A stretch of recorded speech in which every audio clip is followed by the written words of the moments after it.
नमस्कार the mysterious Odia channel को मु आपण मानक स्वागत जनाऊँगी। आज भिडियो रे जड़े राजमिस्त्री जी कि घर कोठा तैयारी करती तांको सहित घटी एक सत भयानक घटनाटी को आज ये भिडियो रे सुनिबा।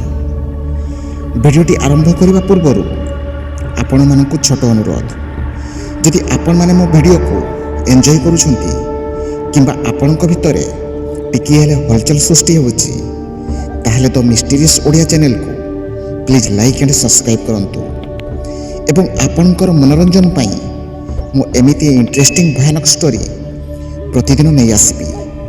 तो चलंतु विलंब न करी आज अध्यायटी को स्टार्ट करिबा। सेतेबेले ग्रीष्म ऋतु चली थाए। गाँव रे गोटे आमर टाइल घर थाए। वर्षा ऋतु पहुँचिले से घरटी कौटी केमिति टिकिए पानी लीक करे। तो मु बापा को कहली वर्षा ऋतु आसवा पूर्वर गोटे भल राजमिस्त्री डाकी घरटी को रिपेयर करदबा। बापा मध्य मो कथारे राजी हेले एवं पाख गाँव रे गोटे राजमिस्त्री सह कथा हेले। से ता परदिन ठो आम घर को काम करबा पई आसिला। एमिति तांको सह कथा हेउ हेउ से तांको जीवन रे घटिथिबा एक भयानक घटनाटिए कहिले। से कहती मोर नाम गोपाल पात्र, मु छोट बेलू राजमिस्त्री भाव में काम करे। बेले बेले पाख गाँ मानकरे काम मिलिले मध्य मु काम करबा पई जाई थाए। दिनकर घटना मु सकाळु सकाळु पाख गाँ को काम करबा पई बाहरली। जेहेतु मु मिस्त्री लोक बेले बेले टिकिए निशा पानी पी दिए। एही कारणरू से दिन मो स्त्री सह सकाळु टिके झगड़ा लागि जाइथिली। तेणुकर से मते मोर बाइक चाबी देला नहीं। सेठू मु चिंतारे पड़गली। बाइक नहेले मु जीवी केमिति। सेठू मु आम पड़िशा घरू साइकेलटिए मागी काम करबा पई बाहरली। काम सारू सारू पूरा संध्या हो जाई थाए। तेणु मु जीवा पई बाहरली। मु साइकेल बाहर करी देखे तो साइकेल रो आग चकटी लीक हो जाइछि। मु सेठी पाखरे थिबा साइकेल ग्यारेज रे लीक मारिबा पई गली। ग्यारेज रे बहुत भिड़ थिबारु लीक मारु मारु टिकिए विलंब हो गला। सेतेबेले राति प्राय 9:30 बाजी थाए। सेठू मु मने मने चिंता कली एते राति हो गलानी, पाखरे लाइट मध्य नाही, आगको जंगल रास्ता मध्य पड़े, तो मु जीवी केमिति। एमिति भाबु भाबु मने मने स्थिर कली राति तो बेसी होई नाही, 4 किलोमीटर रास्ता अध घंटा भितर पहुँची जीवी। एमिति चिंता करी साइकेल धरी बाहरिली। किछि दूर गला परे गोटे जंगल रास्ता पड़े।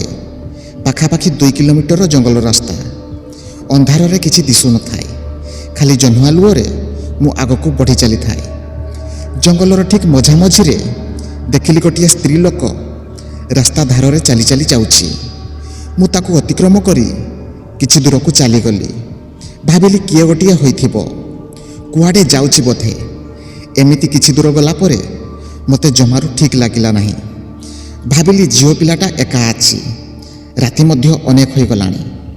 मु मध्य सही बाट दे जाउछि। कारे ताकू पचारि देखे मो सह जीव हेले कम से कम जंगलटा हेले पार कर देबी। सेठू मु साइकेल ब्रेक मारी छिड़ा हेली। पछपट को अनै देखे तो से धीरे धीरे मो आडकू चली चली आसुछि। मु दूररू ही ताकू पचारली, भौणी कुआडे एते राति रे जाउछ? सेठू से कहिला मु एई पाख गाँ को जाउछि। जंगलटा पार हो गले गाँटी पड़े। सेठू मु कहली मु भी तो सही रास्ता दे जाउछि, जदि किछि न भाबो ताहले आस, मु तुमको जंगल पार कर देबी आ सेठू तुमे तुम घर को चली जिवो। सेठू से हाँ मारिला एवं मो पाख को आसिला। अंधार राति ठीक से देखा जाउ न थाए किंबा चिन्हि हो न थाए। जेमिति से मो पाख को आसु थाए, हल्का हल्का ता चेहरा मते झपसा झपसा देखा जाउ थाए। देखिबाकू से गोरा रंग, सुंदर चेहरा एवं पाउसिया रंगर शाढ़ीटीए पिंधि थाए।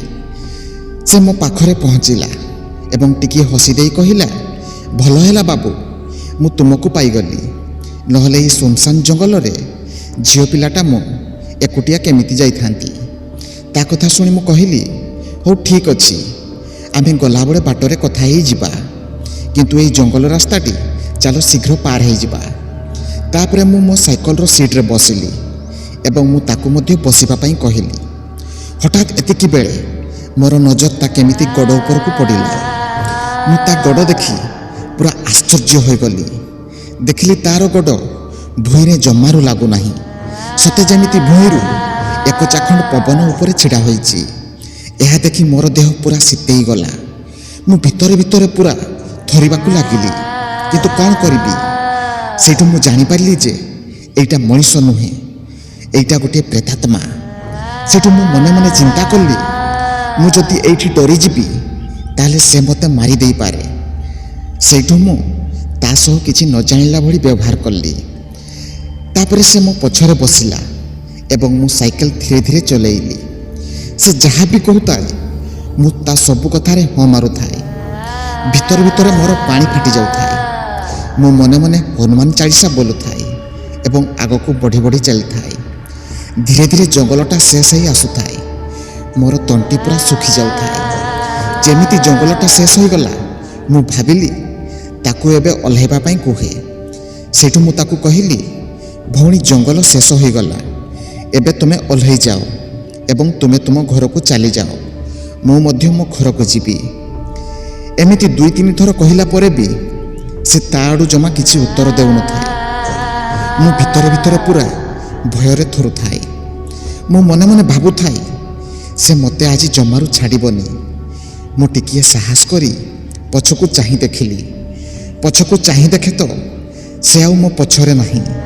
କେଜାଣି କେତେବେଳୁ ସେ କୁଆଡ଼େ ଚାଲିଯାଇଛି। ସେଇଠୁ ମୋ ଭିତରେ ଟିକିଏ ସାହସ ଆସିଲା ଏବଂ ମୁଁ ମୋ ସାଇକେଲର ସ୍ପିଡ଼ ବଢ଼େଇ ଶୀଘ୍ର ଘରକୁ ପଳେଇ ଆସିଲି। ସେହିଦିନ ଠାରୁ ମୁଁ କେବେ ହେଲେ ଆଉ ରାତିରେ ବିଳମ୍ବ କରି ଘରକୁ ଫେରେ ନାହିଁ କିମ୍ବା ରାତିରେ ଆଉ କାହାକୁ ଲିଫ୍ଟ ଦିଏ ନାହିଁ। ସେଦିନର କଥା ମନେ ପଡ଼ିଲେ ଏବେ ମଧ୍ୟ ମୋ ଦେହ ଶୀତେଇ ଉଠେ। ତ ଭିଡ଼ିଓଟି କେମିତି ଲାଗିଲା କମେଣ୍ଟ କରି ନିଶ୍ଚିତ ଜଣାନ୍ତୁ ଏବଂ ଭିଡ଼ିଓ ଭଲ ଲାଗିଥିଲେ ପ୍ଲିଜ୍ ଚ୍ୟାନେଲଟିକୁ ଲାଇକ୍ ଆଣ୍ଡ ସବସ୍କ୍ରାଇବ୍ କରନ୍ତୁ। ରହୁଛି ନେକ୍ସଟ ଭିଡ଼ିଓରେ ଆଉ ଏକ ଭୟାନକ କାହାଣୀ ସହ ଆପଣଙ୍କ ସହ ପୁଣି ଦେଖା ହେବ। ସେ ପର୍ଯ୍ୟନ୍ତ ବିଦାୟ ଦିଅନ୍ତୁ। ନମସ୍କାର।